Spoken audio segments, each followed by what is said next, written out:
Dobar dan svima, ovdje je ekipa 123. brigade iz Požege i danas ćemo vam predstaviti hrvatske predsjednike.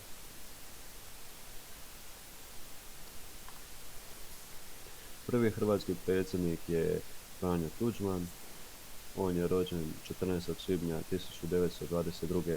u Velikom Trgovišću, a umro je 10. prosinca 1999. u Zagrebu. Od 1941. je sudjelovao u antifašističkom partizanskom pokretu. Završio je studij nakon Drugog svjetskog rata u Beogradu na Višoj vojnoj akademiji. Čak i 1960. postao i general, ali je već sljedeće godine napustio vojnu službu i posvetio se znanstvenom i publicističkom radu. U Zagrebu je 1961. osnovao Institut za historiju radničkog pokreta. Objavio je veći broj knjiga i članaka iz povijesnih znanosti, vojne teorije te suvremene nacionalne povijesti. Protivio se nametanju kompleksa krivnje hrvatskom narodu zbog NDH i svih zločina koji su se desili u Drugom svjetskom ratu. Zbog toga je bio izložen političkim, a i dosta sudskim progonima.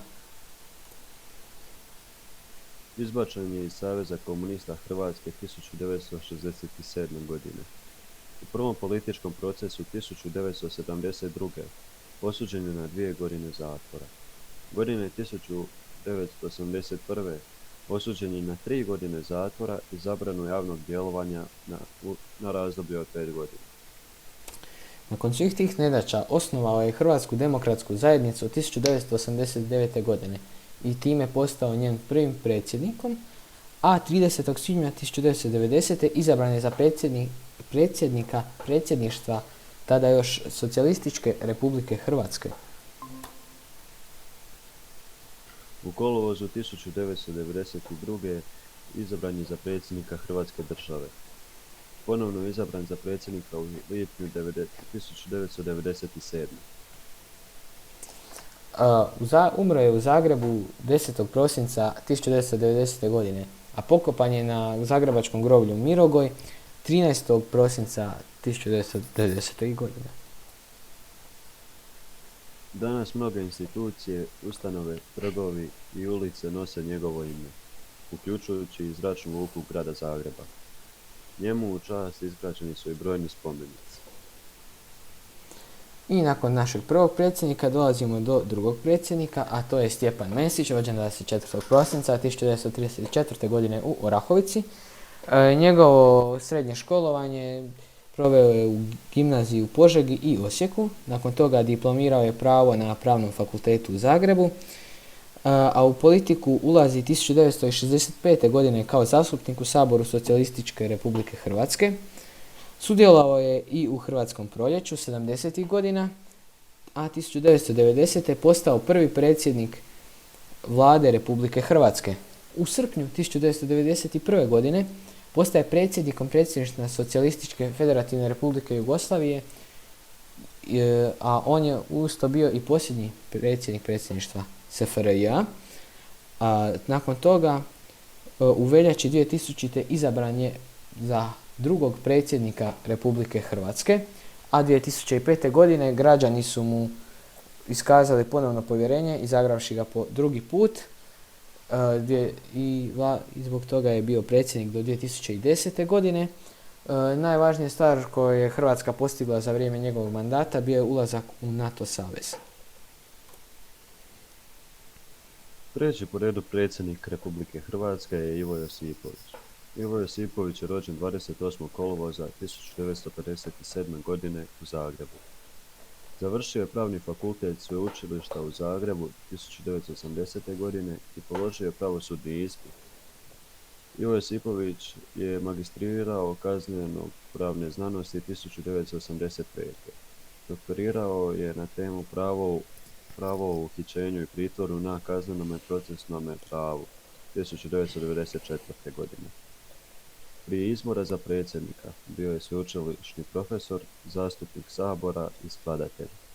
Objavio je nekoliko knjiga i više od 80 znanstvenih i stručnih radova te oko 50 skladbi. Dobitnik je i nekoliko hrvatskih i međunarodnih umjetničkih nagrada i priznanja, Grand Prix Europske radijske unije i 2 Porina. Kao pravni stručnjak sudjelovao je u radu PrepCon UN-a za uspostavu Međunarodnog kaznenog suda i diplomatske konferencije u Rimu. Zastupao je Hrvatsku pred Međunarodnim kaznenim sudom za bivšu Jugoslaviju te na Međunarodnom sudu pravde.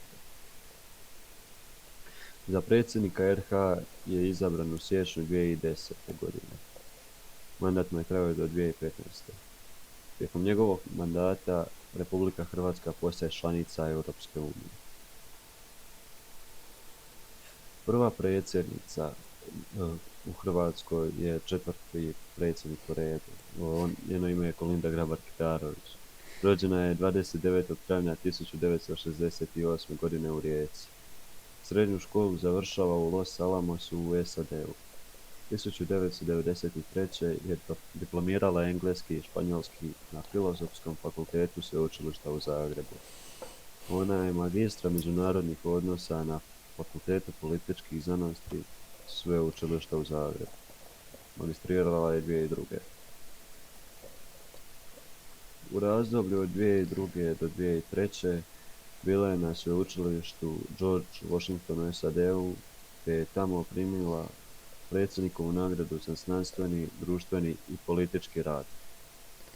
2019. joj je dodijeljena Fulbright nagrada za životno djelo. Karijeru započinje 1992. u Ministarstvu znanosti i tehnologije, a 1993. prelazi u Ministarstvo vanjskih poslova. 1995. postaje pročelnica odjela za Sjevernu Ameriku. 1997. odlazi u veleposlanstvo Republike Hrvatske u Kanadi na mjesto savjetnice. Od 2001. do 2003. postaje ministrica savjetnice u Ministarstvu vanjskih poslova, a u studenome 2003. izabrana je u Hrvatski sabor. 2005. postaje ministrica vanjskih poslova i europskih integracija Republike Hrvatske. Na tom mjestu se zadržala do 2008. kada je postala veleposlanica u SAD-u. Od 2011. do 2014. godine bila je pomoćnica glavnog tajnika NATO-a za javnu diplomaciju. Ona je prva hrvatska predsjednica, izabrana je 15. veljače 2015. i mandat joj je trajao do 18. veljače 2020. U ožujku 2019. je izabrana za predsjednicu Vijeća žena svjetskih lidera. I dolazimo do sadašnjeg i 5. po redu predsjednika Republike Hrvatske, a to je Zoran Milanović, rođen 30. listopada 1966. godine u Zagrebu. U Zagrebu je završio i srednjoškolsko obrazovanje, te je nakon toga diplomirao na Pravnom fakultetu u Zagrebu i nakon toga još magistrirao pravo Europske unije na Flamanskom sveučilištu u Briselu 1998. godine. Njegova vanjsko-politička karijera počinje 1993. godine kada on počinje raditi u Ministarstvu vanjskih poslova Republike Hrvatske, a od 1966. do 1999.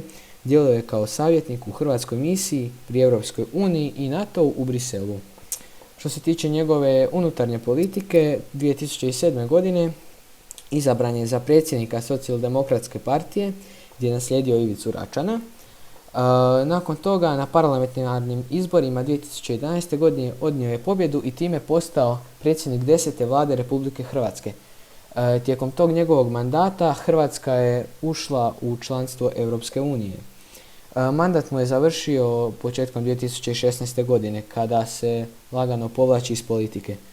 Na političku scenu ponovo se vraća 2019. godine te na predsjedničkim izborima pobjeđuje kako bi početkom 2020. godine postao 5. po redu predsjednik Republike Hrvatske.